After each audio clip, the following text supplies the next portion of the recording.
Okay, folks, it's your buddy Mike Messier, Godzilla Minus One, Mike's Instant Movie Review.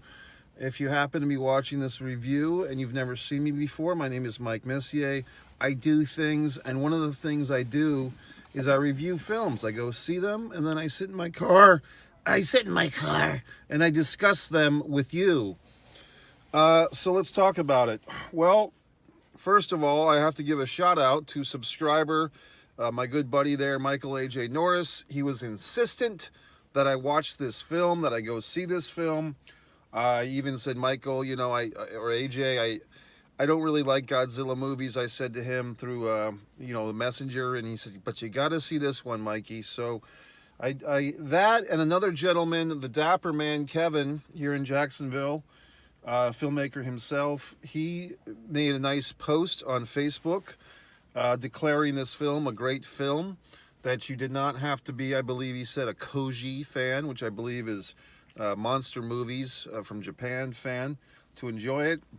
And if I really think about it, folks, I have seen, a good portion of these movies of the last 20 years or so, the King Kongs, the Godzillas, the stuff back in the 60s. I always had a soft spot for that Godzilla vs. King Kong movie from the 1950s or 1960s version, which I actually saw in a 3-movie DVD compilation in the Dollar Tree, believe it or not, which I might go back and get. I have a lot of movies on DVD that I haven't watched.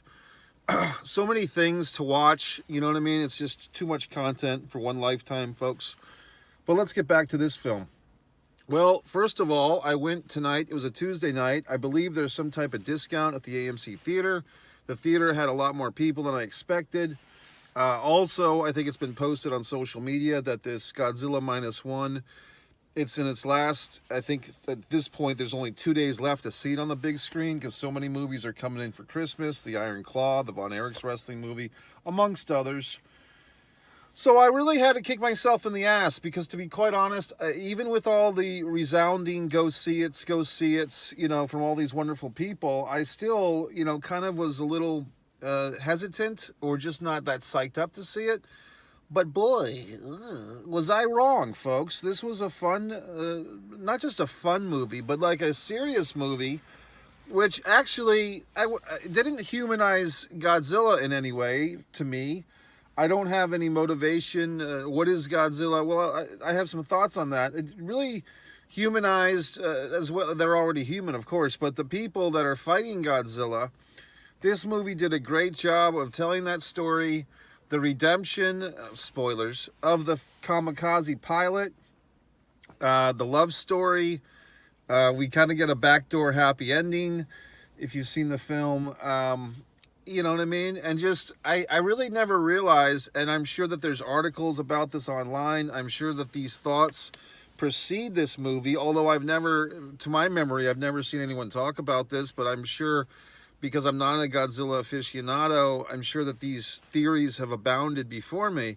But I guess I'm getting the point here that Godzilla is truly a metaphor or a metamorphosis of the A-bomb, of the atomic bomb, or the was it nuclear bomb that landed on Hiroshima and the other place. So, folks, it's interesting, because the redemption that this kamikaze pilot goes through, I believe his name is Sirishiwa, if I'm saying that correctly, which I'm probably not. My apologies, the character. But he basically feels like he let his compatriots down when he had a chance to attack Godzilla. And of course, what I think they're really trying to say, without saying it, is the Japanese men especially have guilt or remorse that they didn't win the fucking war. And so they don't come out and make a movie that says, damn, we wish we beat those fucking Americans. Instead, Godzilla is kind of this non-political opponent. He represents, to me, Godzilla represents so much now. And this film finally has given me some relevance to the Godzilla. I just used to think he was a big dumb lizard, but now it's like Godzilla represents death. He represents the nuclear attack. He represents even the government of Japan not valuing their own citizens. I mean, we get a big speech where the citizens that fight Godzilla are basically saying that their own government does not value human life, and that's why you have things like kamikaze pilots, and you have these other atrocities against the civilians. So, I mean, this film is pretty goddamn loaded. The theater that I was in tonight, there was some interesting shenanigans. There was a couple of gentlemen, people, I guess. They seemed like they were male voices talking during some of the critical cinematic points of this movie. Other people were not just hushing them, but scolding them with words. There seemed to be some assholes in the theater tonight. And look, I'm at the point where I'm not going to, physically attack anyone. I'm evolved beyond that. I mean, my disappointment with humanity always comes through, but I'm just retired from policing people. I mean, I used to be the guy that was the husher or the shut the fuck upper, or that used to be me, but I've just kind of resigned from that position. But I'm happy to see other people take the torch.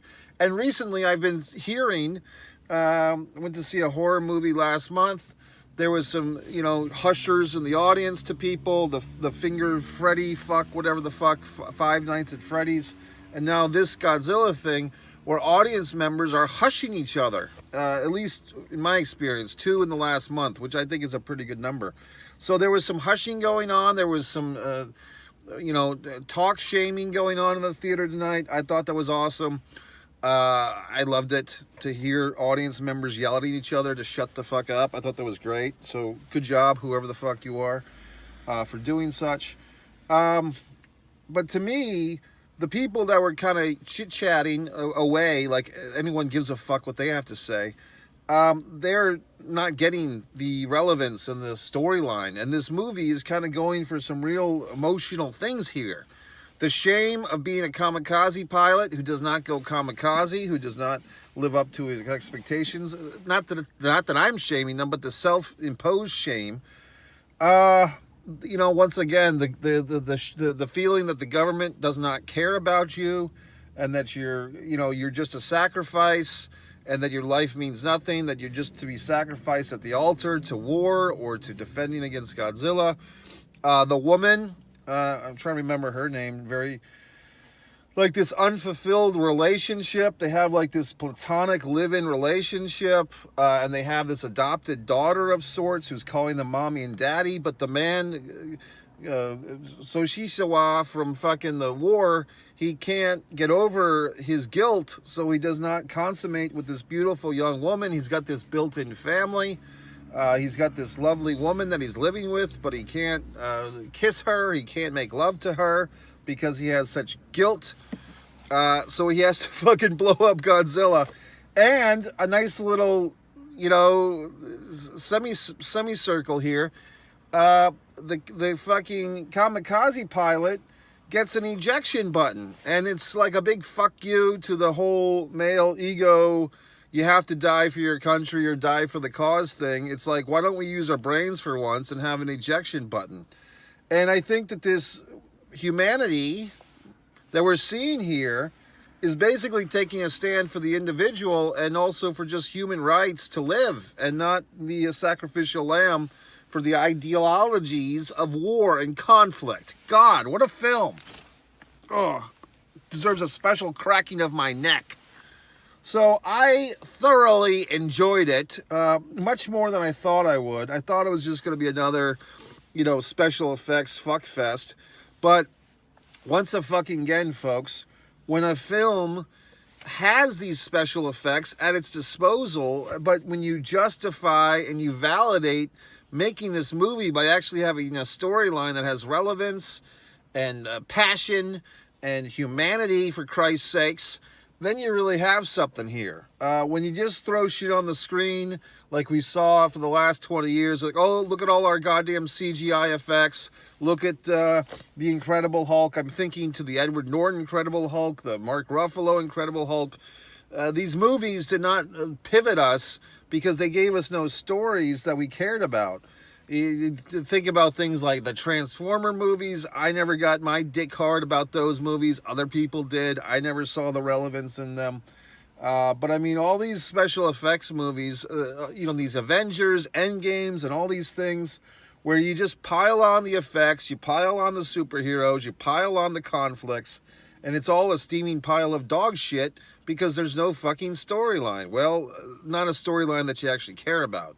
There are storylines to these movies. They're just not very good most of the time, or often. This time, however, these fine folks got it right. And, I find myself really cheering for these characters and the fucking mechanic and all these fucking people in this goddamn movie. And then, like I said, Hollywood ending in Japan. The love interest was not dead. She just had a broken arm and maybe a missing eye. So she's in the hospital the whole time, possibly missing an eye. Maybe it's just a sore eye and a broken arm, but still, a fully functioning female. And boom, the suicide bomber there didn't have to commit suicide, didn't have to kill himself in killing Godzilla. And he gets to have his family. And before that, we saw the wonderful, and the darling, cute little pseudo-daughter, the adopted daughter. She's calling them mommy and daddy. She wants so much to have a family. It's just ripping at your goddamn heartstrings, okay?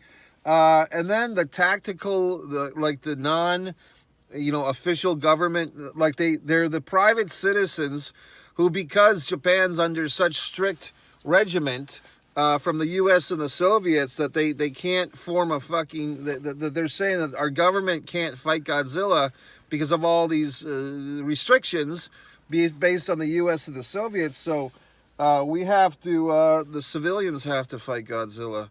So, I mean, there's so many goddamn loaded references here. It's basically saying we can't count on our fucking government. The government doesn't honor us or honor our lives. So we have to do this thing for ourselves, okay? So, what a loaded film, okay? I was impressed. I hope you saw it. If you didn't see it, what can I tell you? I mean, I guess you have a day and a half by the time you see this review to run out to your local theater and see it. Like I said, I have to give, once again, I already thanked them, but I'll be a nice guy and say the A.J. Norris, Michael A.J. Norris, always has a lot of good things for me to talk about. If you have any suggestions of timely topics, if it is a pro wrestling thing, you can go over to One Pro Wrestling and Sports Fan YouTube channel. That's another one of my wonderful channels. If you you say, well, gee whiz, Mike, what makes you an expert on all these things? You can go to One Man and a Camera Films, and see my films. If you want to see my visual art, you can go to One Artist, Mike Messier. You can do this, you can do that, you can do this, you can do that. MikeMessier.com. You can buy all my books in the corner. You can do all these wonderful things. But yeah, I enjoyed the film. Michael A.J. Norris, the Dapper Man, coming through with these wonderful suggestions. And see, folks, I actually listen to people. When people insist and they say, well, gee whiz, Mike, you really got to see this goddamn movie, I don't hesitate. I don't say, oh, yeah, I'll see it, and then don't see it. I mean, I remember telling people, oh, you got to go see Top Gun Maverick. Oh, I don't like Tom Cruise. Well, go see the goddamn movie anyway. And people don't listen to me, and they don't get to see a wonderful movie. But with this, I had my hesitance. I had my... second thoughts, or I had my, do I really want to see a fucking Godzilla movie? But I listened to my peers, I listened to my friends, and I said, okay, I'll go see it. And I'm happy that I did. So see my happiness? Okay, folks, so at the end of the film, one person was clapping. There was probably, I'd say 40 people in the audience, and one person's clapping. And I kind of did like a little stand and clap. Like, I really wanted to get the fuck out of the theater. I wanted to get something to eat. I just had a nice little pseudo meal at Sonic. I had a chili cheese dog, and I had a double cheeseburger of some kind, fairly good. I skipped the fries, I skipped the tater tots, I just went for the meat and the carbs, okay? I do have an apple somewhere, maybe I'll eat that as dessert. But anyway, folks, I had a good time at the movies tonight.